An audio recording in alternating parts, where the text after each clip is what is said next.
2010년에 미국의 워렌 버핏 또는 빌 게이츠 이런 아주 재벌들이 주동이 돼서 억만장자 40명이 사인을 했습니다. 무슨 사인이냐면 자신의 재산의 절반 이상을 사회에 환원하겠다는 기부 선언을 사인을 하고 그 이후로도 계속 억만장자들이 그곳에 동참을 하고 있습니다. 굉장한 화제가 됐었죠.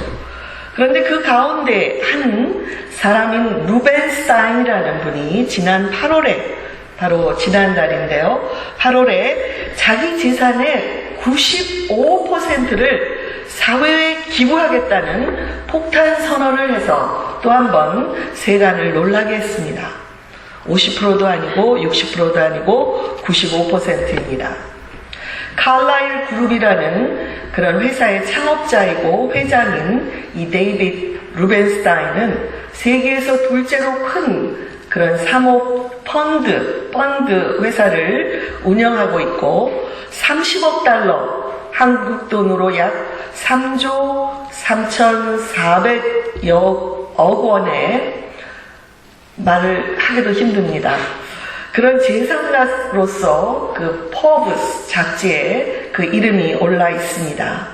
그는 어린 시절에 볼티모어에서 우편 집배원으로 연봉 7,000불을 받던 아버지 밑에서 평범하게 자랐습니다. 치과 의사가 되라는 부모의 그런 희망과는 달리 시카고 대학의 로스쿨을 나오고 로펌을 거쳐서 백악관에 들어가고 4년 동안 지미 카터 대통령의 보좌관으로 일했습니다. 카터 대통령이 재선에 실패한 후에 많은 사람들이 미쳤다 하는 그런 소리를 들으면서 펀드 회사를 창업했는데 모든 사람들의 기대를 저버리고 그 회사가 크게 성공했고 그는 억만장자가 되었습니다. 그는 인터뷰에서 저와 공동 창업자들이 우리 재산의 95%를 사회에 기부할 것입니다. 우리는 이집트의 바로가 아닙니다. 생각해 보십시오. 죽을 때 무덤에 그 돈을 묻은들 그 돈이 무슨 소용이 있겠습니까? 우린 돈을 다 못 씁니다. 우리 아이들에게도 다 못 줍니다. 그렇다면 살아있을 때 그 돈이 좋은 곳에 쓰여지기를 바라고 그것을 보는 것이 훨씬 더 낫습니다라고 대답을 했습니다. 기자가 그에게 있어서 돈의 의미를 묻자 그는 다음과 같이 대답을 했습니다. 제가 1987년에 이 칼라일 회사를 창업했을 때 돈 자체가 목적이 아니었습니다. 우리는 워싱턴 DC에서도 뉴욕이 아닌 워싱턴 DC에서도 이 펀드 회사가 성공할 수 있다는 것을 입증하기를 원했습니다. 그래서 돈을 벌긴 벌었지만 돈에 집착하지는 않았다는 대답을 했습니다. 기자가 어떻게 95%를 기부하겠느냐 이렇게 묻자 기부하면 기분이 좋아집니다. 당신의 돈과 시간으로 다른 사람을 행복하게 만든다는 것, 그리고 다른 사람들의 삶을 살만하게 해준다는 것, 그것은 기부를 해보면 해볼수록 더 많이 기부를 해야겠다는 그런 생각이 들게 만든다고 대답을 했습니다. 여러분, 이분의 이야기를 들으며 돈이 그 정도 많으니까 그런 만큼 기부를 할 만하지라고 쉽게 말할 수 있겠습니까? 아닙니다. 아무리 돈이 많아도 이웃을 위해서 한 푼의 돈을 나누지 못하는 돈에 집착하는 분들이 얼마나 많습니까? 그런 면에서 루벤스타인은 분명히 훌륭한 사람이고 남다른 재물관을 갖고 있다고 생각합니다. 그러나 그런 훌륭한 사람일지라도 오늘 예수님의 비유에 나오는 가르침에 비추어 보면 그 역시도 여전히 세상에 속한 지혜자일 뿐 세상의 보물을 쌓아두고 있는 자라는 것을 우리는 알 수가 있습니다. 본문 말씀은 지난 주일에 살펴본 15장 말씀에서 이어지고 있는 말씀입니다. 주님은 말씀을 들으러 나온 세리와 죄인들을 비방하는 바리새인들에게 3가지의 비유를 말씀하셨습니다. 기억하시나요? 그리고 질문하면 놀라신다는 우리 권사님들의 말씀에 의해서 제가 기억을 해드리겠습니다. 첫 번째는 100마리 중에 1마리를 잃어버린 양을 찾아 나서는 목자, 그리고 10개 중에 한 드라크마를 끝까지 찾아내는 한 여인, 그리고 아버지의 재산을 갖고 떠난 탕자가 돌아왔을 때 조건 없이 받아준 아버지, 이 3가지 비유를 통해서 하나님은 세리와 죄인들이 돌아오면 천국에서 잔치를 벌일 만큼 기뻐한다는 말씀을 저희가 함께 보았습니다. 그리고 16장에 들어와서 오늘 1절에 보니까 또한 제자들에게 이르시되 어떤 부자에게 청지기가 있는데 그가 주인의 소유를 낭비한다는 말이 그 주인에게 들린지라 라고 새로운 비유의 말씀으로 이어가고 있습니다. 그런데 이 말씀의 대상이 이제는 바리새인이 아니라 제자들에게 이르셨다. 대상이 제자들이었습니다. 아마도 예수님은 마지막 그 탕자의 비유에서 둘째 아들이 이 잘못된 재물관을 갖고 있었죠. 그런데 혹시 제자들이 그래도 괜찮나 생각할까봐 올바른 성경적인 재물관에 대해서 가르칠 필요성을 느꼈을 수가 있습니다. 또한 본문 이후에 14절에 보면 하나님을 잘 믿는다고 하면서도 바리새인들은 돈을 좋아했다고 말합니다.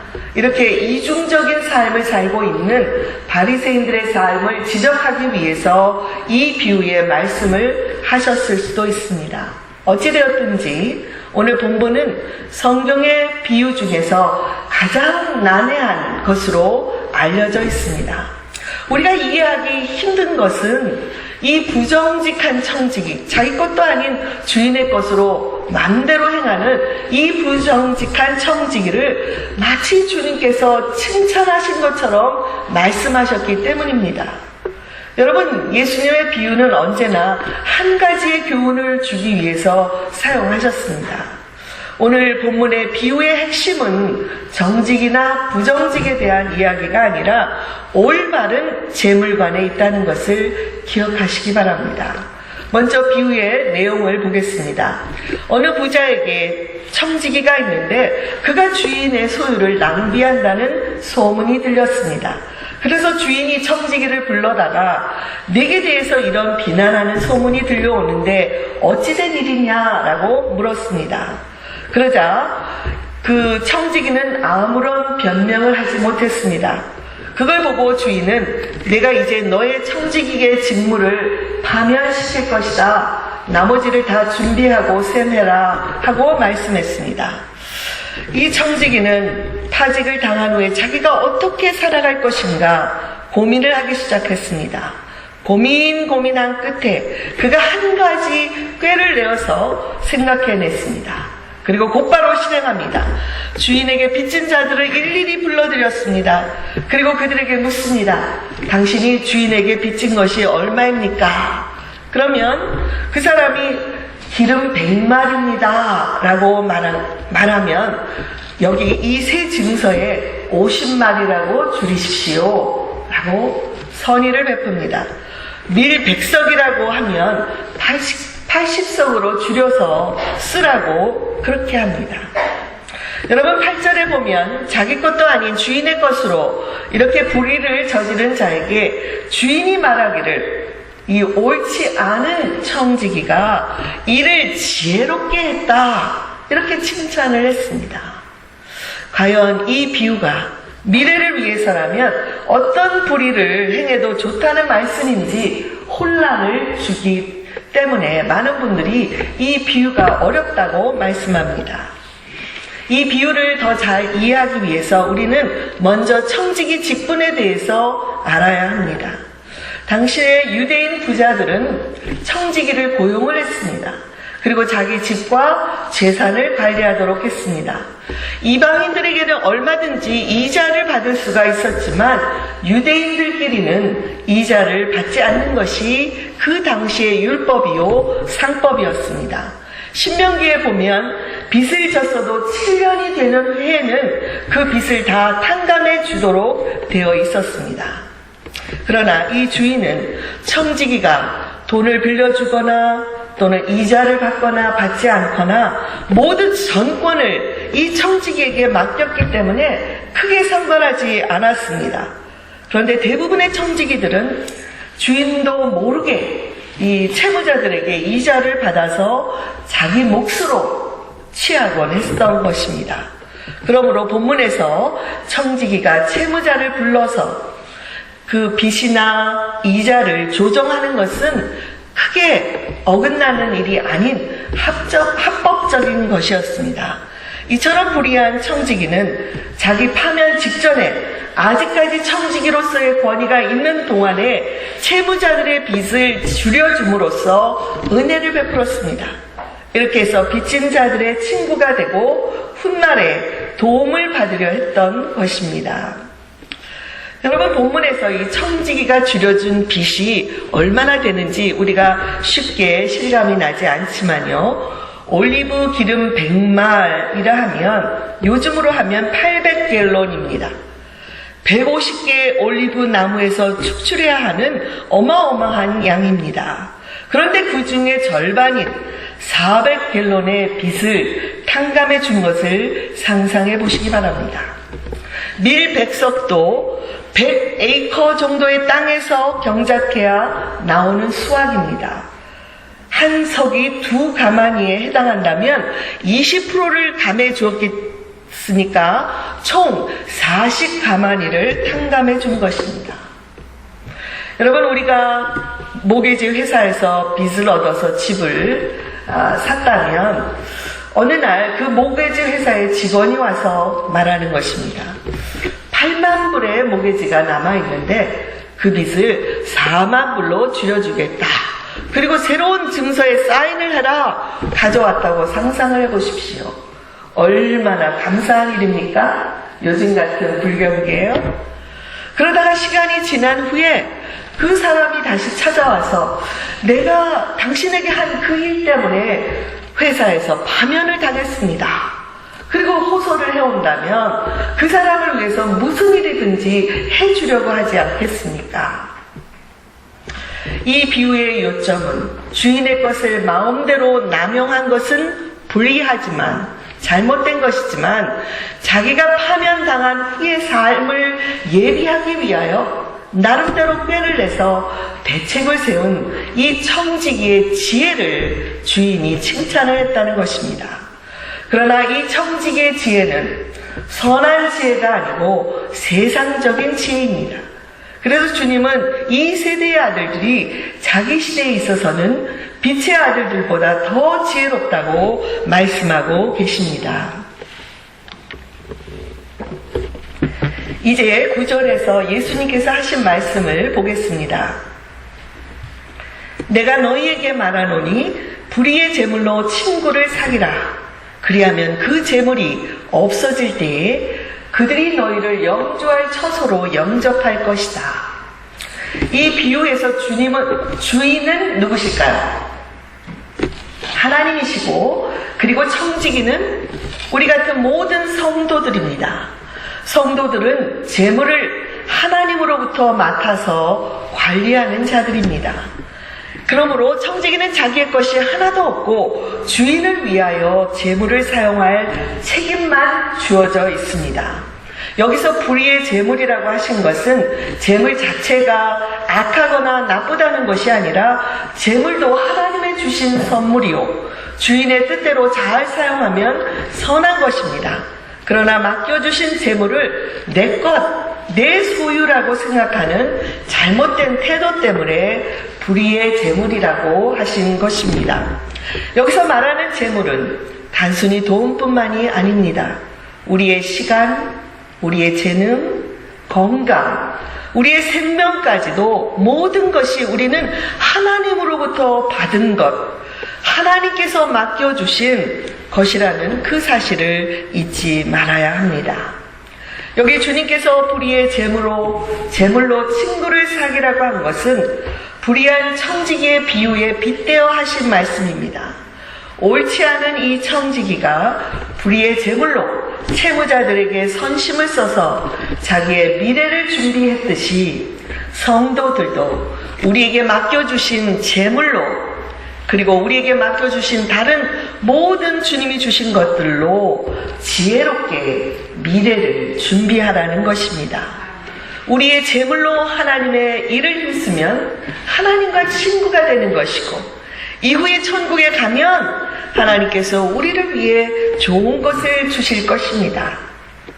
마찬가지로 우리가 구제와 선행으로 가난한 자들의 친구가 되면 그들은 우리의 도움을 받은 후에 천국에 우리가 갔을 때에 그들이 우리를 보며 기쁘게 영접해 줄 것이고, 이에 대한 분명한 대가가 있을 것이다. 주님이 말씀하시는 것입니다.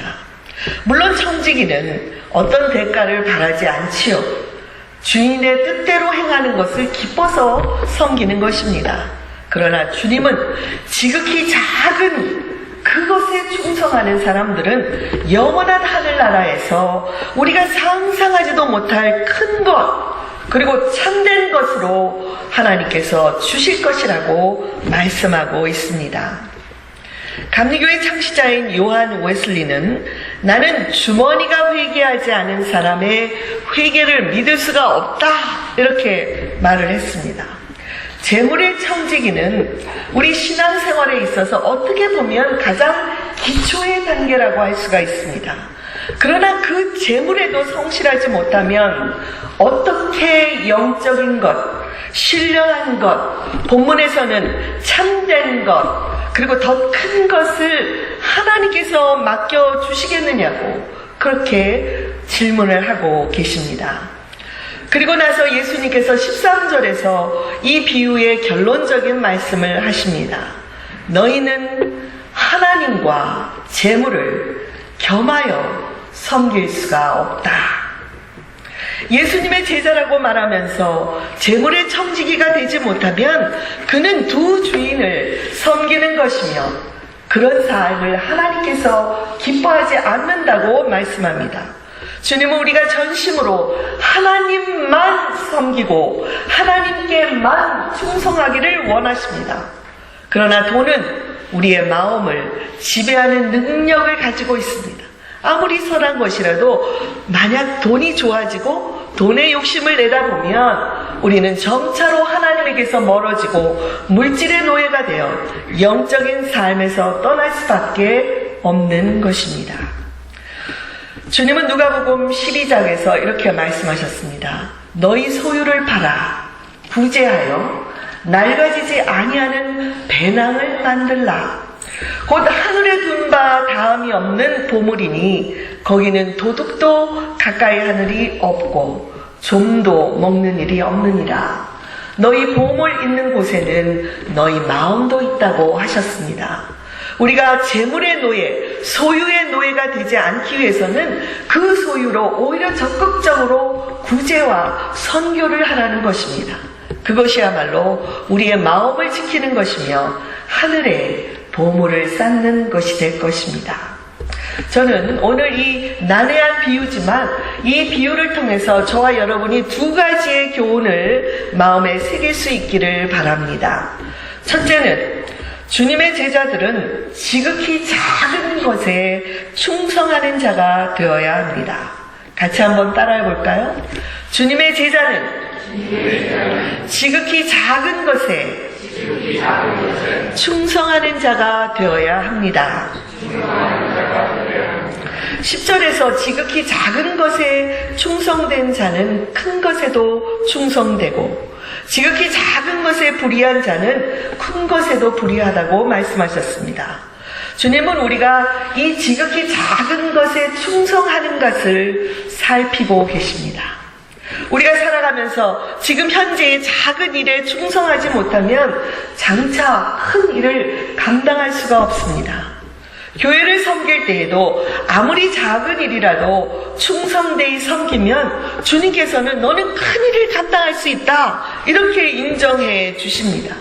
그러나 작은 일이라고 우습게 생각하고 제대로 충성하지 않으면 그에게는 큰 일을 맡길 수 없다고 말씀하십니다. 여러분, 우리에게 큰 일을 하라고 이런 큰 일을 좀 맡아주십시오. 교회에서 말씀드리면, 아니, 제가 어떻게 그런 큰 일을 합니까? 이렇게 사양하시겠지만, 작은 일은 그 누구라도 할 수가 있습니다. 교회 구석구석에 먼지를 터는 일, 떨어져 있는 휴지를 줍는 일, 주일학교 교실을 정리하는 일, 새로운 방문자들에게 그냥 지나치지 않고 따뜻한 미소로 환영하는 일, 찬양대원으로 섬기는 일, 그리고 주일학교 교사로 섬기는 일, 부엌에서 설거지하는 일, 이런 등등 우리가 볼 때에는 아주 작은 일일지 모르지만 주님께서는 이 작은 일에 충성하는 자라야 큰 일을 감당할 수 있다고 말씀하십니다. 저는 목사로서 큰 교회나 또는 많은 회중들 앞에서 설교하는 큰 목사가 되는 것에 관심을 갖고 있지 않습니다. 오직 내게 맡겨주신 목양지에서 전심을 다해 섬기고 말씀을 선포하는 일에 충성하고자 합니다.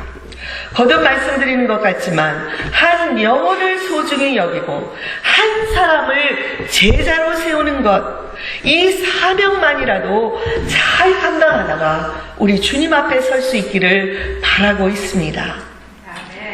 가까운 곳에 있는 맥크린 바이블 철치를 여러분 잘 아실 것입니다. 한국에서 방문하는 목사님들이 꼭 가보는 곳이 그 교회인데요. 그 정도로 유명한 교회입니다. 그 교회의 런 솔로몬 목사님의 말씀 중에 제가 들었는데 참 감동적이었습니다. 그분이 신학교를 졸업한 후에 아주 오래전의 일이죠. 처음으로 사역한 것이 한 선교 단체였는데 그에게 주어진 직책이 Pastor of Custodian Services. 여러분, 파스토라는 이름이 붙여졌지만 제네터, 청소하는 일을 하는 것이었습니다. 그는 처음에 하나님, 나는 빌리그레암 같은 유명한 전도자가 되는 것이 꿈인데 제가 겨우 화장실 청소를 해야 되겠습니까? 불평을 했다고 합니다. 그가 기도하는 가운데 하나님, 제가 이 청소를 하려고 구원받았고 신학교를 나온 것은 아니지 않습니까? 이렇게 매달리고 있는데 하나님께서 말씀하시기를 네가 이 청소하는 일도 잘 하지 못하면 어떻게 네게 영혼을 구원하는 일을 맡길 수 있겠느냐고 주님께서 반문하셨다는 것입니다. 결국 그는 지극히 작은 일에 충성할 때에 큰 일을 맡겨주실 것이라는 믿음으로 열심히 청소를 했고, 그런 그 충성을 주님께서 보시고 오늘날 그의 교회는 미국 내에서 손꼽히는 모범적인 교회가 되었고, 그 자신도 복음적인 설교자로 전도자로서 무사람의 존경을 받는 목사가 되었습니다. 여러분, 저와 여러분도 우리가 할 수 있는 것이 아무리 작아도 기쁜 마음으로 충성할 수 있기를 바랍니다. 그것이 우리에게 맡겨주신 주님께 대한 올바른 청지기의 자세인 것입니다. 두 번째로 주님의 제자들은 하늘나라의 보화를 쌓아두는 재물의 청지기로 살아가야 합니다. 저를 한번 따라서 하겠습니다. 주님의 제자들은 하늘나라의 보화를 쌓아두는 재물의 청지기로서 살아가야 합니다.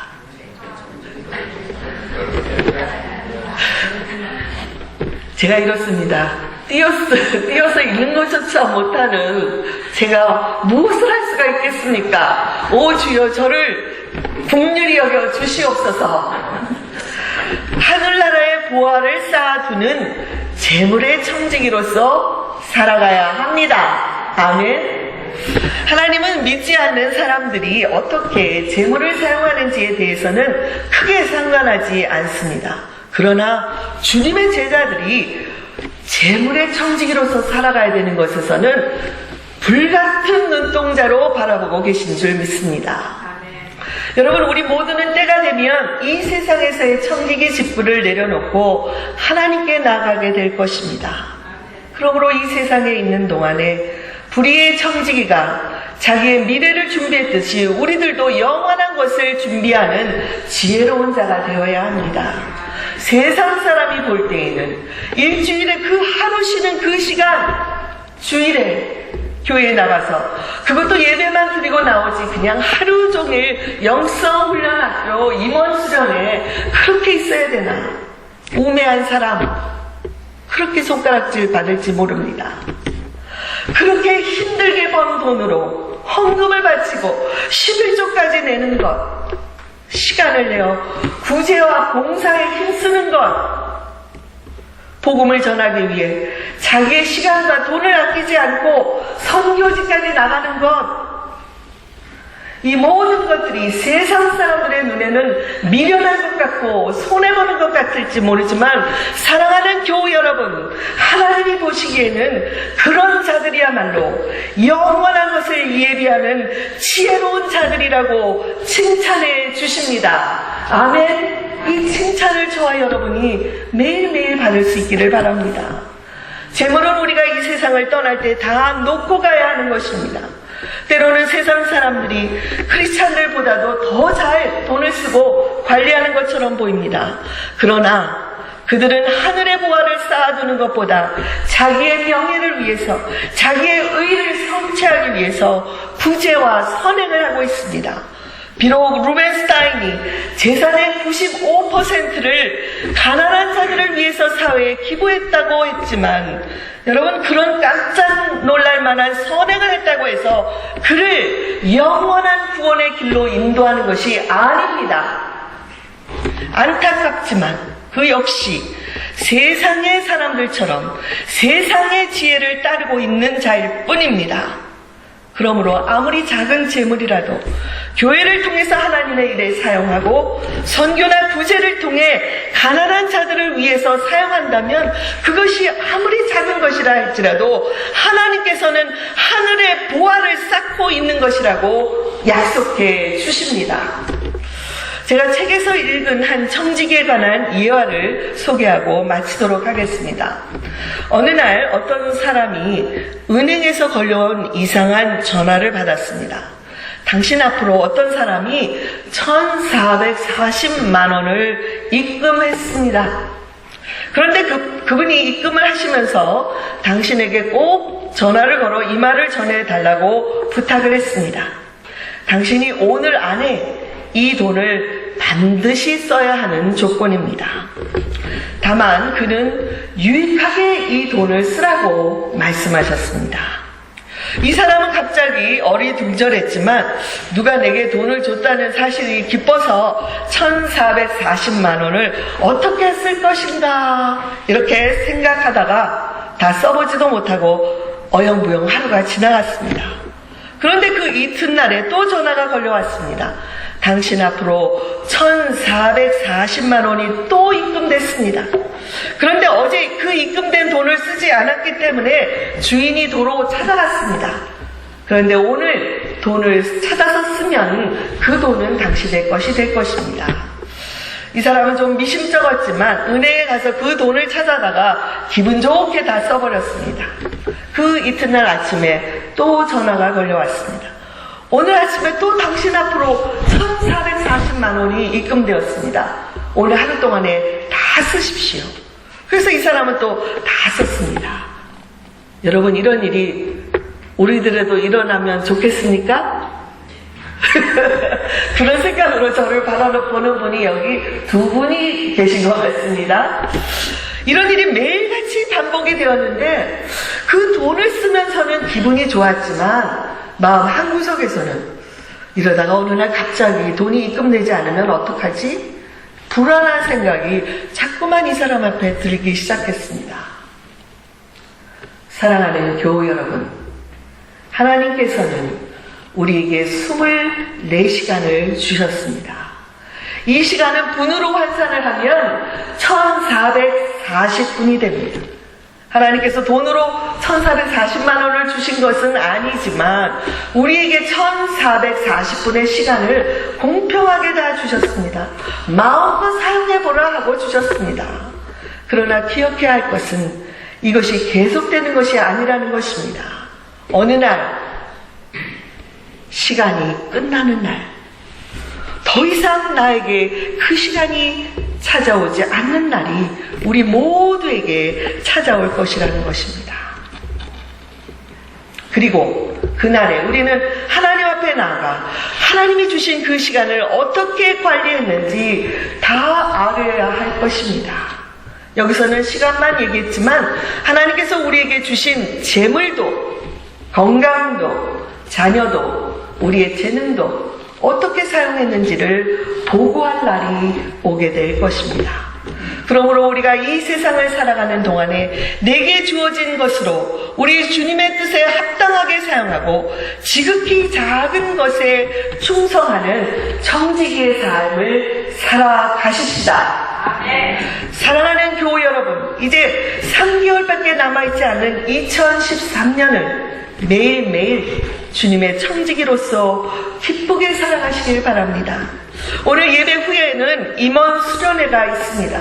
이 수련회를 통해서 성마가 연합 감리교회의 청지기로서 우리를 불러주신 주님의 뜻에 어떻게 하면 더 충성할 것인가를 함께 의논하고자 합니다.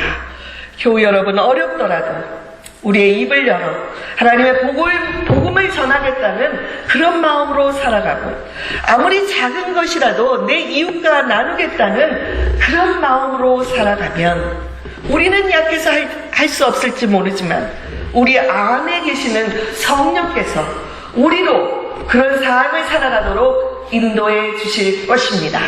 매일매일 성령님과 동행하시면서 주님의 청지기로 지극히 작은 것에 충성하는 삶을 살아가는 저 그리고 여러분 모두가 되기를 주님의 이름으로 축원드립니다. 아멘.